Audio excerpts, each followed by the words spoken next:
I qui no manté a la memòria alguna cançó que li cantaven quan era petit? Avui us descobrirem un projecte que intenta precisament que no oblidem tonades com aquesta.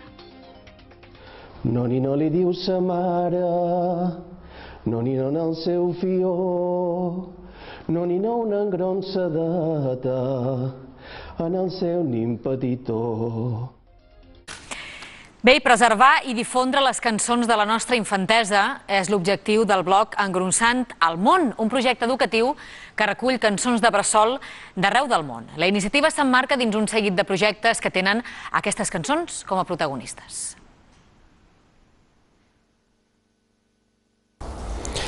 Noni no li diu sa mare, noni no el seu fió.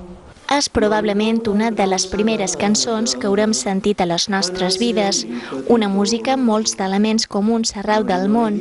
Donar-les a conèixer i preservar la memòria històrica és l'objectiu del blog creat per dues mestres d'aquesta escola. És el primer lligam entre mare i fill, o pare i fill, i és un fet cultural i de tradició oral que no se pot perdre, i és el que nosaltres volem fer, preservar aquest fet. En tan sols 2 setmanes, l'èxit i difusió de la iniciativa superen amb escreix totes les expectatives. La seva dinàmica de funcionament és molt senzilla. Qualsevol persona d'arreu del món pot penjar una gravació cantant una cançó de bressol.